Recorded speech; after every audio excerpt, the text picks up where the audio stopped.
stay for the rest of your life. Savannah was established in 1733. It's a very, very old city. In fact, it was Georgia's first city. Spectacular architecture, something that you probably wouldn't see anywhere else in the United States. Just fabulous views. Okay. All right. Forsyth Park is one really beautiful place that you can see here with the fountain and the views from River Street and just the trees. Savannah has the largest urban tree canopy in the United States, so there's trees everywhere. Big live oak trees that just kind of envelop the streets. There's just tons of history. This is St. John's Cathedral. You'll see here that there's a horse and carriage that is going around through the town. You'll see that everywhere you go. It's just fabulous. Southern hospitality is just our, signature. Again, you've got Wormslow here in the bottom left corner, which is a very famous street with trees that'll just take your breath away. One interesting thing that I came across when I was doing my research on Savannah and preparing for my presentation here with you guys today is what started happening in the 1990s and why all of a sudden Savannah became this place to be. Lots of interesting things started happening in the 90s. Midnight in the Garden of Good and Evil is a very famous novel that was on the New York Times bestseller list for 216 weeks. That's 4 years. And this is a book that is about Savannah specifically. It describes the city to a T, and it's very famous. The Da Vinci Code was on the New York Times bestseller list for 2 years. So it was twice as long, twice as famous as the Da Vinci Code, and it's strictly about Savannah, which brought millions of people literally to Savannah to see it. Another thing is the Olympic Games in 1996. Little old Savannah that nobody knew about all of a sudden was hosting the Olympics. An international group of people obviously were coming from everywhere to come to Savannah, and just this little teeny town that nobody really knew anything about was suddenly all over the news. Clint Eastwood then directed the feature film Midnight in the Garden of Good and Evil, which was a really big deal for us in the city. Everybody was buzzing. And then you have Paula Deen, of course, who's the famous Food Network chef, celebrity chef. She kind of emerged onto the scene in the 90s as well in 1999. So all of these things, big deals, happened in the 90s, and now all of a sudden we're here in 2008 and we have an emerging real estate market.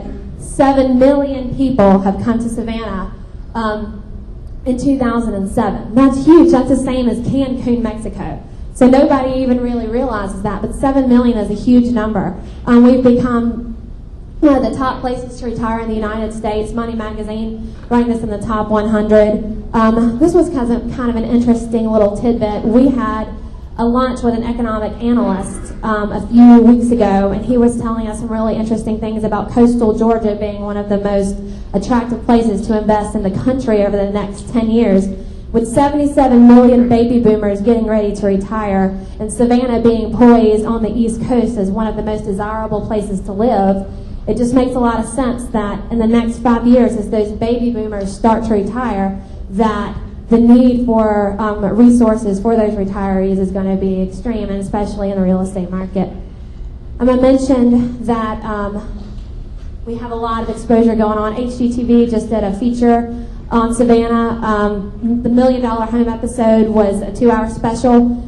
You can see the mansions that are kind of on here. This is what you'll see all over the city. Beautiful, beautiful homes.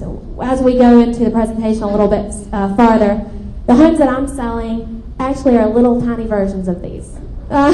Big porches on the front, but there's a lot of southern appeal, and this is sort of what you're trying to accomplish whenever you see these homes in our neighborhood. Jason's going to tell you a little bit about our economy and kind of what's going on there. It's not just tourism that's important. There's lots of other things that you need to pay attention to, so here we go. Thanks, Faith. It's good being San Fran. Good to see a lot of familiar faces out there. I'm the numbers guy, so this is my part. The economy, when you're looking at Savannah, why Savannah versus some of these other markets? I'm not from there originally. I'm from Northern Virginia. I moved down about 5 years ago. I was looking for a place that's a little more laid back, it was more of a gut feeling. Which place felt right? And I've lived all over the country. I was looking at the Pacific Northwest. We were looking at Charleston, South Carolina. We were looking at a lot of other places to go. And we settled on Savannah. And there were a lot of reasons that went with that. Some were on paper, and then some were just what felt right. But I've settled there for the last 5 years, and I haven't regretted 1 minute of it. But some of the stuff on paper that makes Savannah so attractive, and the stuff that's not on paper, hopefully you guys will come and visit and see for yourselves, because a lot of the people in the audience have been there and understand that firsthand. But as I said before, on paper, what makes Savannah so attractive? Our economy, we've got four main drivers, four main contributors to the economy. Industry and manufacturing in Savannah is growing at an astounding rate right now. The port is a big driver of this, but the industry and manufacturing for Savannah, for instance, one of the main employers is Gulfstream. They manufacture the luxury jets. I think the last figure I saw was they're not just Gulfstream, but they're creating 15 new industrial and commercial sites in and around the ports.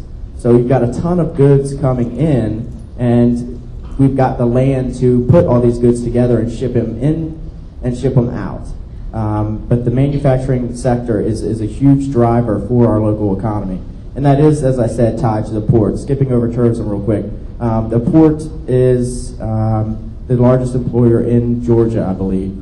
But having little old Savannah having the fourth largest port in the country is pretty big.